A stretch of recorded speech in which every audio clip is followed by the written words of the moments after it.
Assalamualaikum warahmatullahi wabarakatuh. Hai semua sahabat agribisnis, perkenalkan nama saya Resita Widiawati dari Prodi Agribisnis. Di sini saya akan menjelaskan sedikit terkait dengan sistem pemasaran. Oke, pemasaran yang akan saya liput kali ini adalah pasar grosir. Pasar grosir terletak di daerah Ngeronggo. Pertama-tama saya akan menjelaskan terkait dengan arti grosir sendiri. Dalam arti luas, ini berarti penyebaran temprolah, di mana transaksi antara produsen dan distributor, antara penjual ataupun penjual dengan konsumen distribusi, yaitu transaksi grosir dilakukan. Namun, secara umum ini mengacu pada tempatnya, yaitu atau biasanya disebut dengan pasar konkret, di mana transaksi grosir konstan dilakukan dengan fasilitas dan sistem tertentu. Secara khusus sering disebut sebagai tempat tertentu di mana barang-barang diperdagangkan dengan hal yang sebenarnya di depan mereka. Dan sistem perdagangan di sana dengan fokus pada produk segar seperti buah-buahan, sayur-sayuran. Bahkan terdapat juga produk laut seperti ikan laut, bahkan daging pun juga ada. Dalam hal ini juga disebut dengan pasar grosir.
Oke, selanjutnya saya akan menjelaskan sedikit tentang sistem pasar grosir, terutama sistem pemasaran grosir yang dilakukan di pasar grosir sendiri.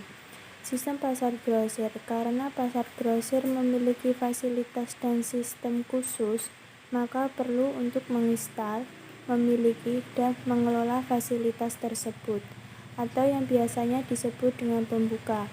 Kemudian, mereka yang terlibat dalam transaksi penjualan menggunakan fasilitas ini biasanya disebut dengan marketer.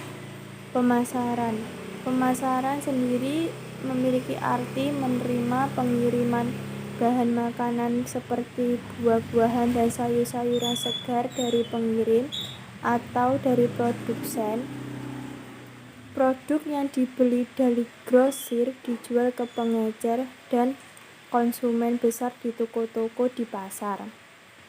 Terdiri dari pengecer dan konsumen besar yang membeli bahan makanan segar seperti buah-buahan dan sayur-sayuran dari grosir. Secara umum, antara pedagang grosir dan pedagang perantara atau peserta perdagangan ada dua seri transaksi, yaitu transaksi berdasarkan prinsip dan transaksi berdasarkan relatif. Sedangkan untuk grosir sendiri, pembatasan masuk dilembagakan sehingga pengumpulan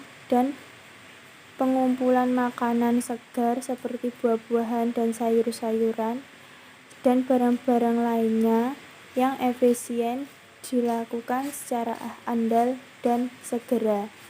Biasanya terbatas pada satu atau dua perusahaan berpasar.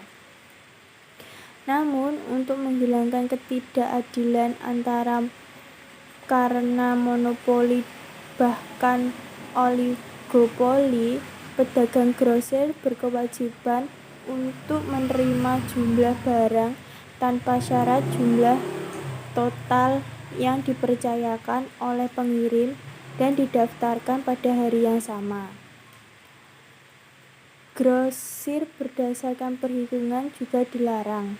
Dengan kata lain, di pasar grosir, satu atau dua pedagang grosir mengumpulkan barang di bawah komisi dari sejumlah besar pengiriman dan tanpa prinsipnya. Sejumlah besar pembeli melakukan transaksi untuk menciptakan harga yang adil dan kompetitif, dan seharusnya memastikan pedagang yang efisien. Namun, tidak dipungkiri bahwa harga cenderung berfluktuasi karena transaksi oleh banyak pembeli. Sampai saat ini, banyak pedagang grosir yang menjual secara individual seperti yang sudah saya jelaskan sebelumnya. Pasar grosir pusat didirikan di daerah kota dengan ukuran tertentu atau lebih besar oleh pemerintah daerah di bawah persetujuan dan pengawasan Menteri Pertanian, Menteri Kehutanan, bahkan Menteri Perikanan. Selain dari menteri-menteri tersebut, area grosir lebih besar dari ukuran tertentu dan dibuka oleh pemerintah daerah, perusahaan, asosiasi, dan lain-lain. Dengan syarat ada izin dari gubernur. Ada 3 jenis pasar grosir, yaitu pasar grosir berskala. Banyak pula pasar grosir hanya menangani buah-buahan dan sayur-sayuran segar. Di sisi lain, ada sekitar 1.550 pasar grosir lokal di seluruh negeri. Hampir setengahnya berspesialisasi dalam buah-buahan, bahkan sayur-sayuran segar sebagai bahan baku. Ada sekitar 300 dan ada beberapa yang menangani buah-buahan serta sayur-sayuran segar. Oke sahabat agri, mungkin itu saja yang ingin saya sampaikan. Semoga bermanfaat untuk sahabat semua. Kurang lebihnya saya mohon maaf. Wassalamualaikum warahmatullahi wabarakatuh.